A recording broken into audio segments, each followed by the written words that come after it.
A very good morning to all students. Once again, we are coming to introduce a new topic of the second chapter of class 12 accountancy, that is an accounting for partnership firm fundamental.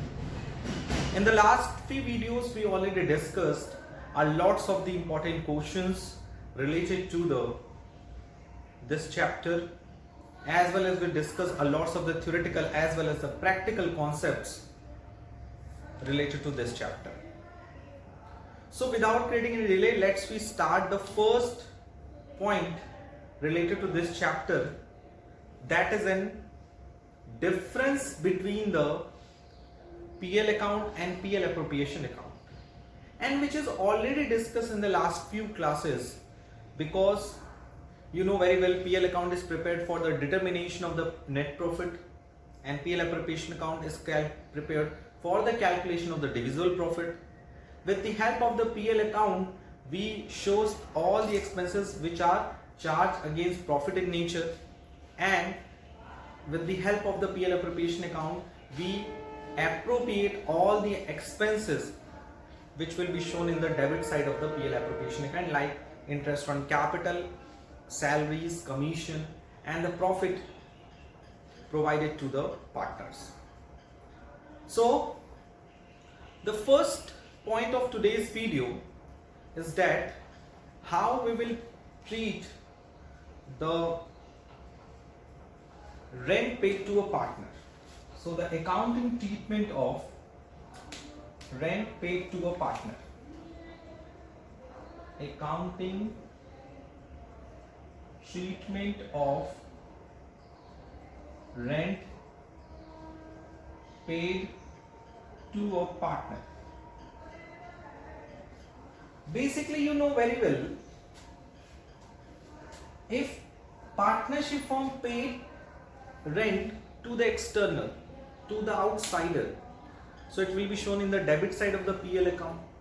But if any partner provide any premises to the partnership firm, in this situation, such rent will be shown in PL account or PL appropriation account. It is a very big question, because अगर मेरे पास कोई premises है और मैंने किसी partnership firm को वो use करने को दिया एज अ नॉन पार्टनर, तो आई एम द आउटसाइडर, तो वो जो रेंट देंगे वो चार्ज अगेंस्ट प्रॉफिट है, हमें तो रेंट लेना ही लेना है, चाहे प्रॉफिट हो चाहे लॉस हो, हमें उसके प्रॉफिट लॉस से क्या मतलब। लेकिन जब कोई पार्टनर अपनी प्रीमाइसेस या कोई एसेट्स किसी पार्टनरशिप फर्म को देता है कि आप लो और उसको यूज करो, तो सिचुएशन में we have to take a knowledge कि अगर हम एज अ पार्टनर अपनी प्रीमाइसेस दे रहे हैं तो उसके बदले जो रेंट मिलेगा, आई एम द पार्टनर ना, तो हमें तो उसके फर्म के प्रॉफिट एंड लॉस के बारे में सोचना है नहीं, बिकॉज आप अगर एज अ आउटसाइडर प्रीमाइसेस देते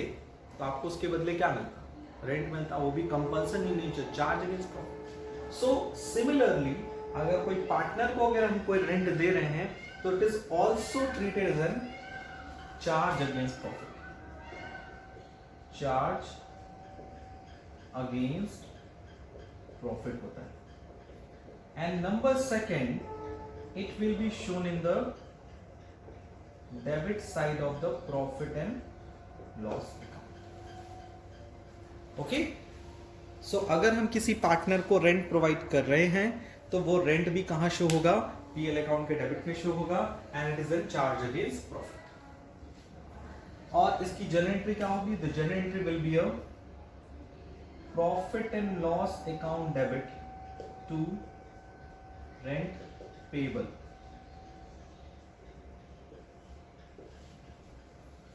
और इससे पहले के वीडियोस में we already discuss the difference between the managers commission and partners commission, और इस वीडियो में हम लोग फिर से रिवाइज करेंगे, if interest provided to the firm to the partner, interest on loan, interest on partner's loan to the firm and interest on partner's loan taken by the firm, दोनों situation को हम लोग भी फिर से डिस्कस करेंगे, और उसके बाद हम लोग मूव ऑन करेंगे, that is an interest on capital. तो पहले इसको नोट डाउन कर लो, फिर हम लोग उस पॉइंट पे मूव ऑन करते हैं।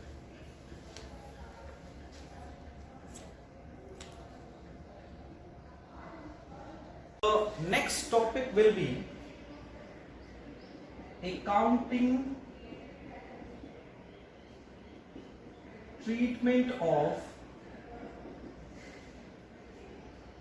interest on partner's loan to the firm. You know very well, if any partner is provided a loan to the firm, this is a firm and this will be a partner. You know very well, partner firm को क्या देता है? Capital invest करता है. Apart from this, वो capital के अलावा क्या और इंट्रोड्यूस कर सकता है? That is an loan. So if any partner provide a loan to the firm, in this situation you know very well, firm will be provided the interest on partner's loan.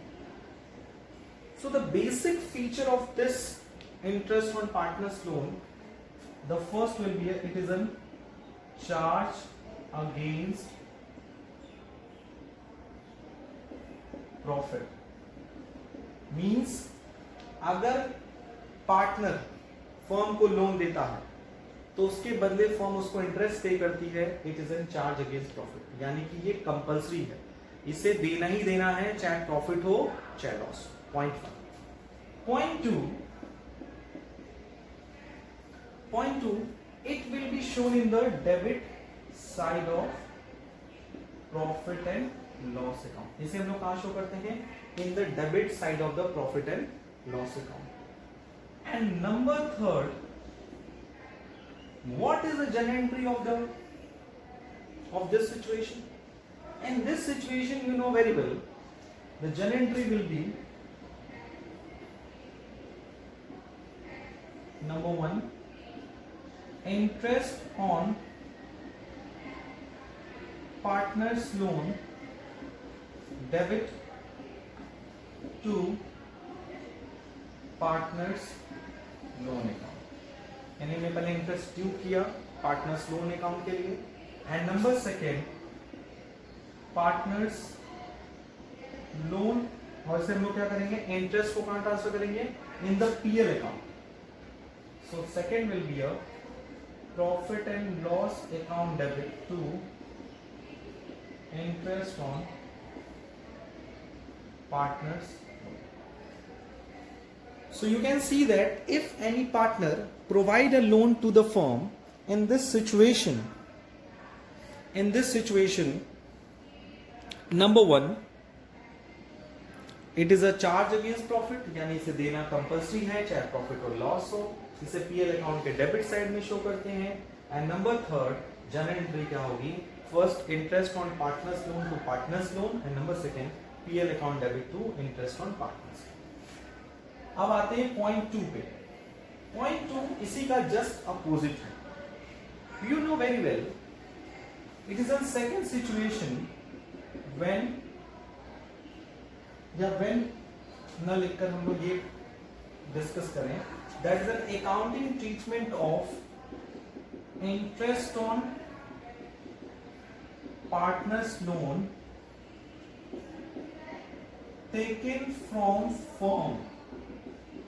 ये भी सोच हो सकता है.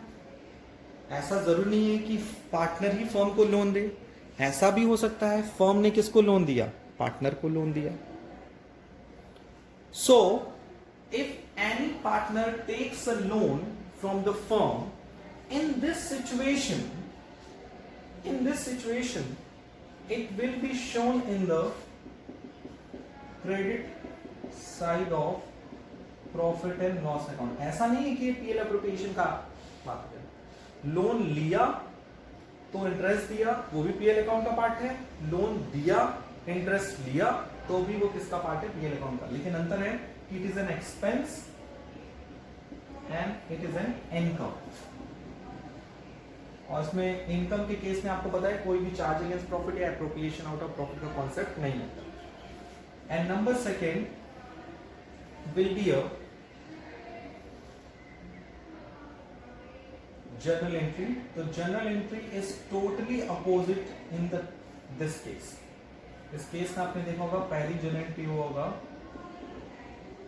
Interest on partners loan, तो यहां हो जाएगा partners loan to interest on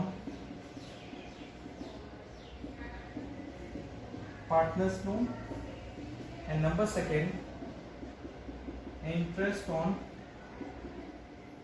partners loan debit to profit and loss. So this is a very important question for the examination point of view, and one more important point is left, that is in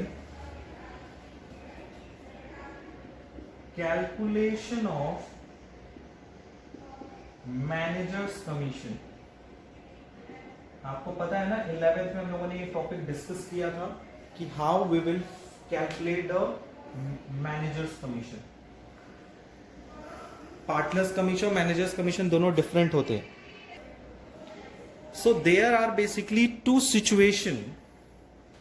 first, managers commission पता है दो situation होते हैं उसमें. The first situation will be a before profit. आपको पता है managers commission किस पे देते हैं? प्रॉफिट पे. एक होता है प्रॉफिट बिफोर चार्जिंग सच कमीशन, एक बिफोर का कॉन्सेप्ट होता है और एक आफ्टर का कॉन्सेप्ट होता है. अगर बिफोर चार्जिंग सच कमीशन है तो उसमें फॉर्मूला पता है ना, प्रॉफिट इनटू रेट अपॉन 100 का कॉन्सेप्ट एप्लीकेबल होता है. और अगर आफ्टर होगा तो सिचुएशन में लोग क्या करेंगे? Profit into rate upon 100 plus rate को फॉलो करेंगे. So this is a formula by which we calculate the manager's commission, and you can see that how we will find out the manager's commission. There are basically two situations when we provide the manager's commission on the profit before charging such commission. So the formula is profit into rate upon 100. Whereas if firm provide the manager's commission on the profit which are after charging such commission, so it will be profit into rate upon 100 plus. ये ditto 11 की तरह ही है. Okay, so please note down the important notes.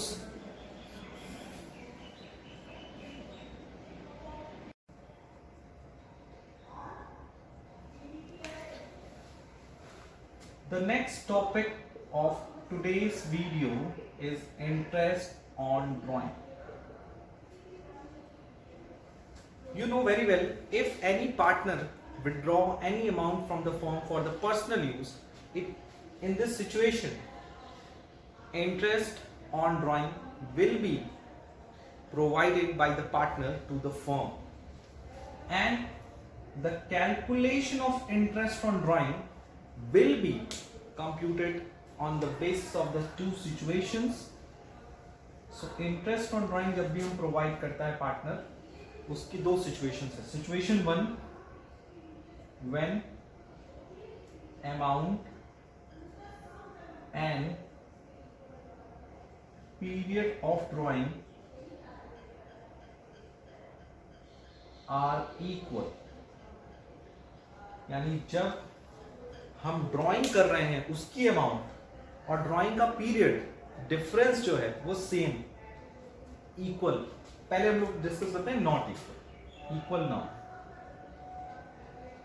मतलब basically अगर हम कहना चाहें तो वी कैन से दैट कि मान लीजिए हम जनवरी 1 को पैसा निकाल रहे हैं, फरवरी 15 को निकाल रहे हैं, मार्च 20 को निकाल रहे हैं, अप्रैल 30 को निकाल रहे हैं. तो यू कैन सी दैट यहाँ पीरियड डिसाइड नहीं है, पीरियड इक्वल नहीं है. पीरियड इक्वल कब होता? जब हम जनवरी 1 को पैसा नहीं, फरवरी 1, मार्च 1, यानी इट इज वेरी क्लियरली कि हम पैसा निकाल रहे हैं तो इस डेट को निकालेंगे. दूसरा अमाउंट, कभी 10,000 निकाल रहे हैं, कभी 5,000, कभी 8,000, कभी 7,000. So the amount and the period is not equal. In this situation we follow the simple method और प्रोडक्ट मेथड.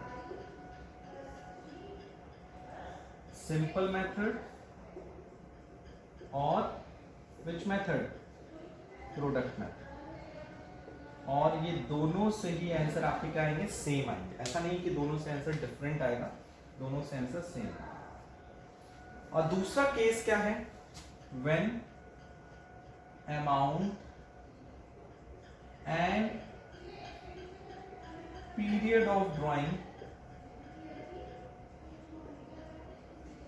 are equal, यानी जब पहले से डिसाइड हो कि आप कितना पैसा निकालोगे, हर महीने 1000 1000 1000, हर महीने 1200 1500, ये फिक्स्ड है। और दूसरा पीरियड भी फिक्स्ड है कि आप जनवरी 1 को ही पैसा निकालोगे, फरवरी 1 को ही निकालोगे, या जनवरी 15 को निकालोगे, तो हर महीने 15 को निकालोगे। यानी इट इज वेरी क्लियर कि अगर आप पैसा विड्रॉ कर रहे हो तो अमाउंट भी क्लियर है और पीरियड भी क्लियर है। तो सिचुएशन में कई सारे केसेस बनते हैं। पहला, interest on monthly drawing,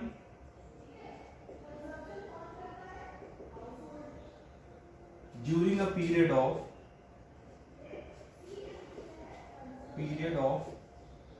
12 months. Second, interest on monthly drawing during a period of interest on monthly drawing during a period of 9 months and interest on drawing during a period of interest on monthly drawing है ये भी, interest on monthly during a period of 6 months and last interest on quarterly drawing.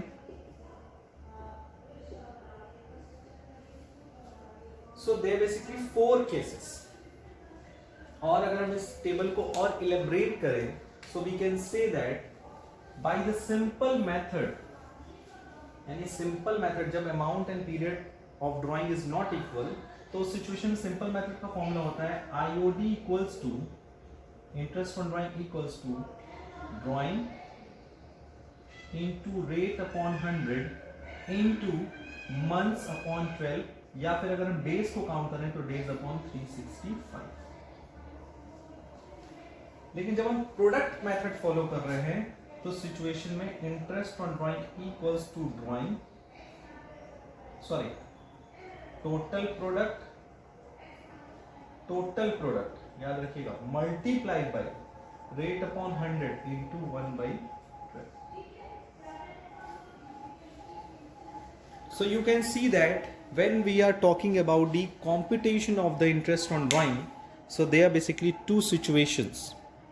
Situation 1, when amount and period of drawing are not equal, and case 2, when amount and period of drawing are equal. When amount and period of drawing are not equal, in this situation we follow the 2 method, any of the 2 method.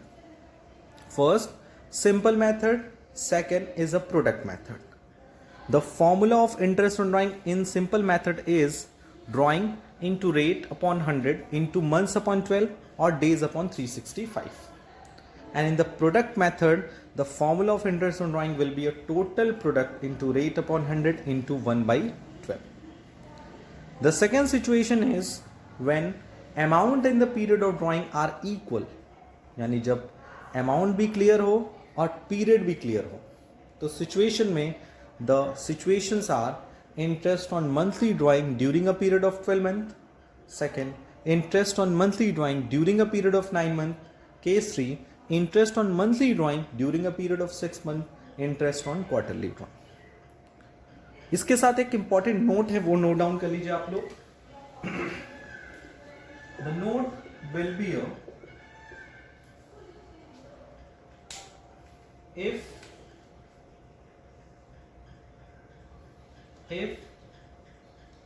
in any question,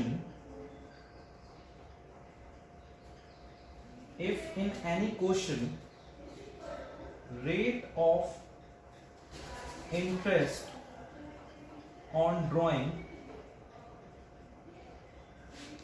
are not used suffix per annum, यानी जब किसी question में rate of interest on drawing are not use suffix per annum, यानी rate of interest on drawing में suffix ना लगाओ, क्या ना लगाओ, पर एनम, जैसे 12% पर एनम, 10% पर एनम, तो सिचुएशन में full interest will be charge.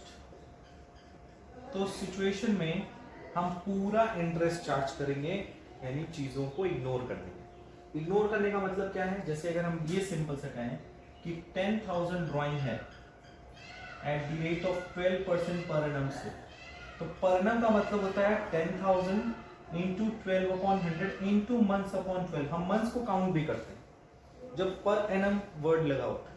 लेकिन वही दूसरी सिचुएशन में अगर 10,000 है और सीधे बोला है 12% लगाइए, पर एनम वर्ड यूज नहीं कर रहा है, तो हम सीधे 10,000 का 12% निकालते हैं, यानी 1200। यानी सिचुएशन में we could not find any kind of the months days, month और डेट को काउंट नहीं करते। ओके, सो चलते हैं फर्स्ट मेथड में। The first method is when amount and period of drawing are not equal. Okay,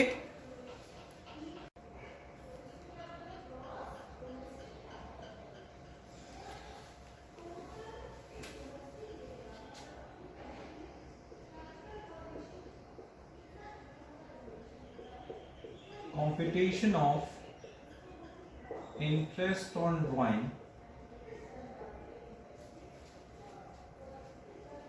when amount of drawing and date of drawing are not equal। जब amount of drawing and date of the drawing equal ना। कौन सा method follow करते हैं इस situation में? We have two methods. First is simple method, second is a product method. तो एक न्यूमेरिकल क्वेश्चन की हेल्प से हम इस पॉइंट को समझने की कोशिश करते हैं।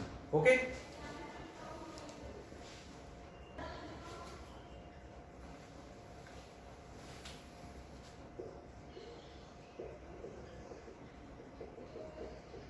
and it is a date and amount, and date is 1st June 2017, second will be 1st August 2017, third will be 30 September 2017, 1st December 2017, 1st February 2018, and the amount is 1,000, 750, 1250, 500, 500, and we have to find out the interest on drawing at the rate of 9% per annum,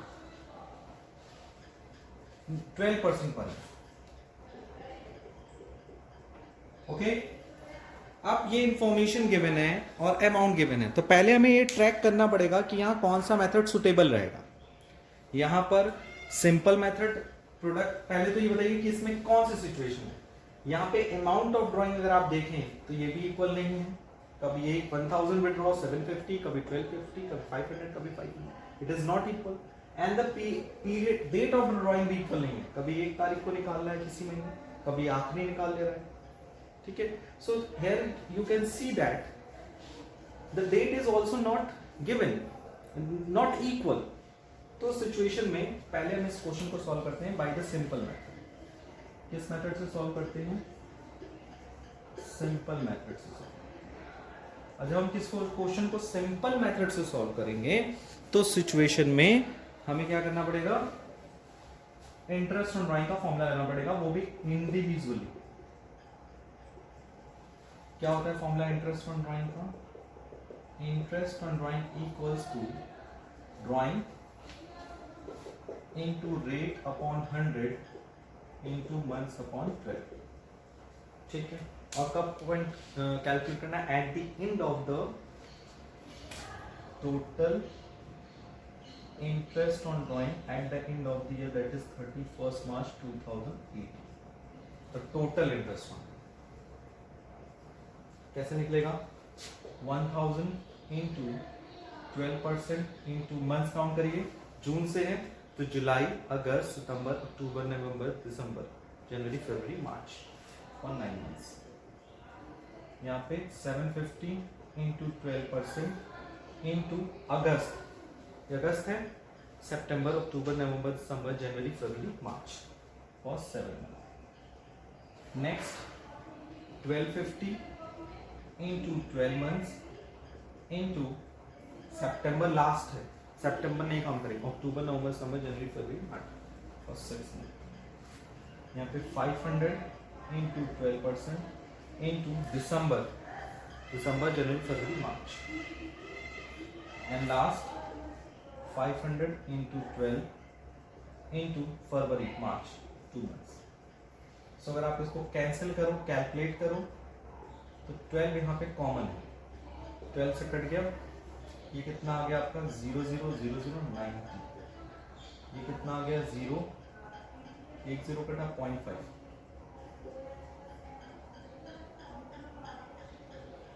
52.5, यहाँ पे कितना हुआ 0 से कटा, ये 0 कटा, 0 कटा 0.5 लग गया 75, यहाँ पर 0 0 से कटा, दोनों जीरो कैंसिल हो गया, दैट इज एन 20 और यहाँ पे 10। अब आप इसको टोटल ऐड कर लोगे, दैट इज 0.5 7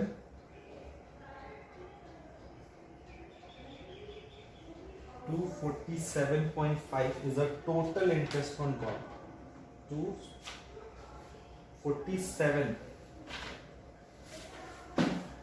मुझे लगता है कहीं कुछ कैलकुलेशन मिस्टेक तो नहीं हुई है। 1 जून के बाद 10 मंथ्स, अच्छा ये 8 मंथ्स होगा, सितंबर, अक्टूबर, नवंबर, दिसंबर, जनवरी, अगस्त, सितंबर, अक्टूबर, नवंबर, दिसंबर, जनवरी, फरवरी, मार्च, yes this is an 8 month. तो यहाँ पर थोड़ा सा मिस्टेक हुआ था, बाकी सब कैलकुलेशन सही है, दैट इज एन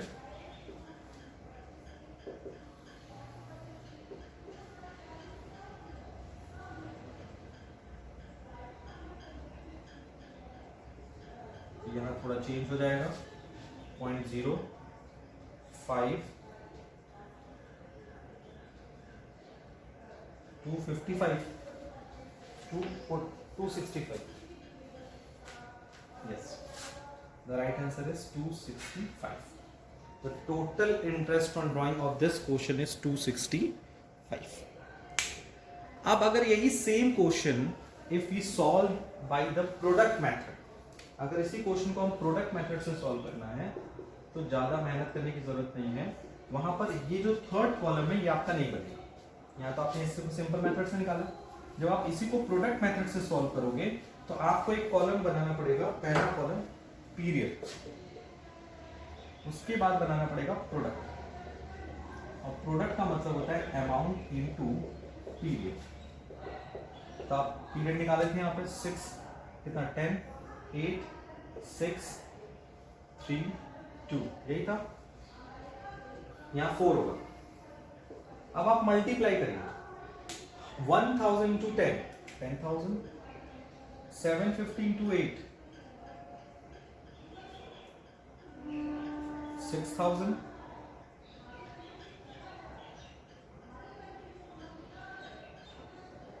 7,500, 2,000, 1,000। अब इसको टोटल कर दिए तो आ जाएगा आपका टोटल व्हाट प्रोडक्ट। अब टोटल प्रोडक्ट कितना आएगा 005, 26,500 is a total product, am I correct? Yes. और फॉर्मूला क्या होता है under product method, that is an interest on drawing equals to total product into rate upon 100 into 1/12.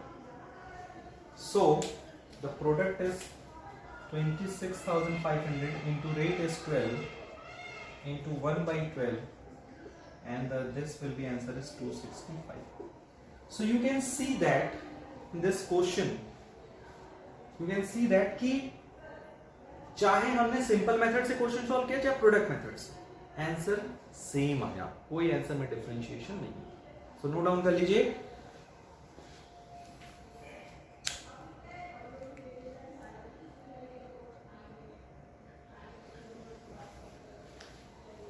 So in today's video, we discuss a lots of the theoretical as well as the practical concepts and the questions also. And I requested to all the students, please solve the exercise question given in the book. And if you have any doubts, so please ask me in the classes. Thank you. Take care. Goodbye.